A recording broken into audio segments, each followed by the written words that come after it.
The Toronto Raptors are playing very bad right now. As I make this video, the Raptors have a record of 0-3, and people are starting to believe that this season, the Raptors are not going to be as good as they were last year. In this video, we're going to be talking about the Raptors and their struggles, and also talking about how they can turn things around. To me, the Raptors are still a playoff contending team, but there are just things that the Raptors have to consider to make them actually true contenders this year. So if you're a big Raptor fan, you're gonna love this video because I'm gonna be explaining to you guys everything that's going on with the Raptors right now.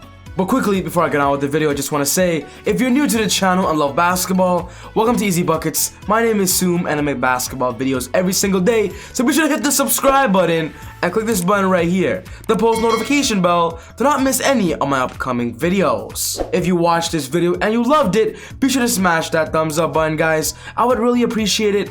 It would help out the channel a lot. But without wasting any more time, let's talk about the Toronto Raptors.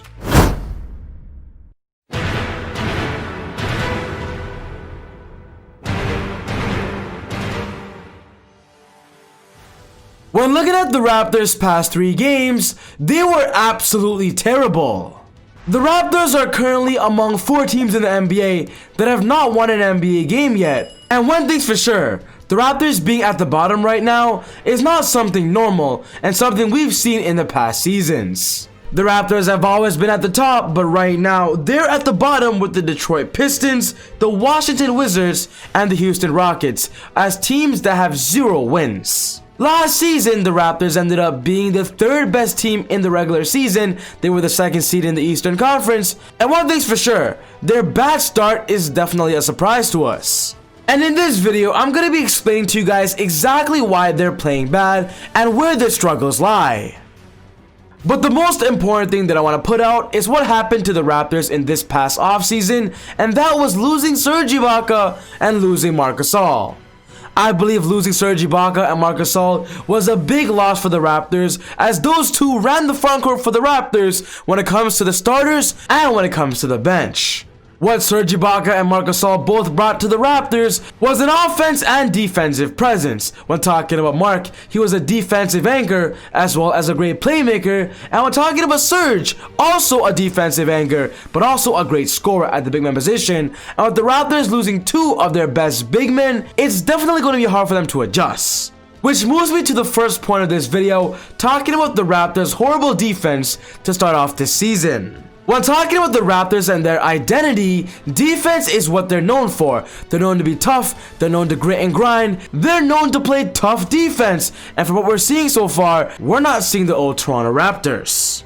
When looking at stats specifically, last season the Raptors allowed teams to score only 106 points per game against them, but from the past 3 games, the Raptors have allowed more than 110. It makes sense that losing Serge Ibaka and Marc Gasol is definitely going to affect their defensive rating and efficiency, but it's not just the defense they're lacking, they actually got worse on offense. When talking about statistics, last year the Raptors scored a total of plus 112 points per game, but right now, they're not going any higher than 102 points per game. The Raptors' scoring punch and efficiency has took a slight decrease, which is affecting their winning bracket. And with that, I want to talk to you guys about the individual players that are playing horrible or playing great for the Raptors. The first player that's playing great for the Raptors, it's pretty obvious. It's their captain, it's their heart and soul. It's Kyle Lowry, guys. Over the past 3 games, he's averaging 19.3 points per game, 3 rebounds a game, and 9.7 assists. Kyle Lowry is playing absolutely amazing and is honestly carrying the team right now. But one thing's for sure, if the Raptors want to be successful, he's going to need help.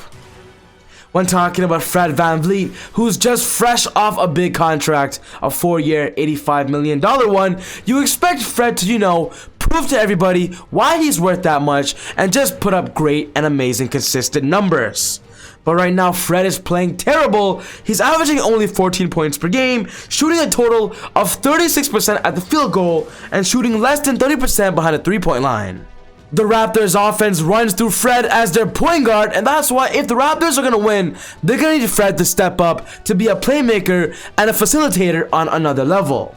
Another player that's playing absolutely horrible right now is Pascal Siakam, their so-called best player, their so-called future. Siakam is just upsetting Raptor fans right now as he's not producing what we want him to. Ever since Kawhi Leonard left the Raptors, Pascal Siakam was given the keys to the offense, and from the playoffs last year until now, Siakam still has not shown us that he's willing to take the next step.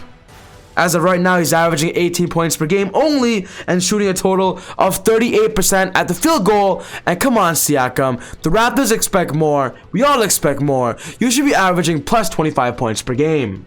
One thing's for sure though, if the Raptors want to be successful, Siakam has to take the next step into that superstar category and literally deliver for the Raptors on a consistent nightly basis. He's got to stop turning over the ball and doing those predictable spin moves. Pascal Siakam has to be more scrappy and is simply unpredictable. Norman Powell is also playing very bad right now. He's only averaging 6 points per game. Compared to last season, he averaged about 16 points per game. He's shooting 17% at the field goal line this year. And guys, that's absolutely terrible. I'm curious to know why Nick Nurse is only playing Norman Powell for 18 minutes per game. Last year he played plus 28 minutes, and the fact that he's losing minutes when he's supposed to be a very important factor to this team, when he's supposed to be an important offensive weapon, is definitely going to take a strain on him. One thing's for sure, Norman Powell as the sixth man has to be the sixth man that can score off the bench at any given time. The Raptors need his help in that area. We're talking about Aaron Baines, one of the biggest additions the Raptors made this offseason to replace Serge Ibaka and Marc Gasol. Aaron Baines is absolutely terrible right now. He's shooting a total of 18% behind the three-point line, and when the Raptors signed him, they were hoping he would be a 3-and-D threat at that center position. You can already tell Aaron Baines is, trying to get comfortable with the new rotation, his new team, but he definitely has to step up and be a floor spacer and a defensive anchor. But it kind of sucks for him because he has a lot of expectation on him because he's replacing Serge and Marc. These players for the Raptors are not playing well, and I believe they have to step up. Fred, Siakam, Norman Powell, Aaron Baines, you guys have to get out of your funk. One of the best Raptors right now is OG Anunoby. He's definitely a bright spot for the Raptors. He's currently averaging 15 points per game, 6 rebounds, 1.5 assists, 3.5 steals, guys. OG is averaging 3.5 steals and 1 block per game. OG is a 3-and-D threat, offensive and defensive weapon, and he's going to be consistent for the Raptors all year long, and I don't see him stopping. But it's the main guys of Fred and Siakam that I want to see more from. They got to take the next step. Which moves me in the conversation about if the Raptors don't step up and don't get better, and they enter the trade market conversation, is something big gonna happen? Are the Raptors gonna blow it up? From what we're hearing right now, the Raptors are actually being linked to James Harden, which was a big surprise for me, as I don't expect the Raptors to, go for James Harden, knowing he won't re-sign again. But you know what? Anything can happen. The Raptors surprised us a few years ago after trading DeMar DeRozan for Kawhi, and that resulted in an NBA championship. So I wouldn't be surprised if the Raptors keep playing bad and the Raptors end up trading their players for somebody like James Harden to be their new go-to guy.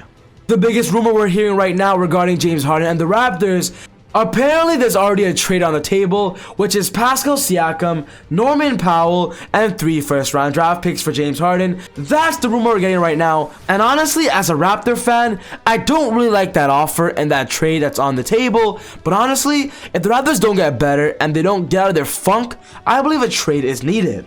But ultimately, I don't believe the Raptors will be making a trade. These are just rumors right now. But in conclusion, guys, I believe the Raptors have to step up defensively. It starts with their defense. If they play good defense, their energy is boosted, which raises their offense, and then it just starts from there. Fred and Pascal Siakam are the future for the Raptors at this moment, and I believe they have to step up. They have to play better in order for the Raptors to truly be a playoff team. From what we're hearing right now, the Raptors are actually projected to be the 6th seed in the Eastern Conference. And I know it's just been 3 games, but guys, 3 games can actually tell you a lot of things. And one thing's for sure, the Raptors gotta step up and take the next games very seriously. I still have high hopes for the Raptors. I still believe they're gonna be one of the better teams in the NBA. So making this video is just me being disappointed. But honestly, I just can't wait for the next games for the Raptors.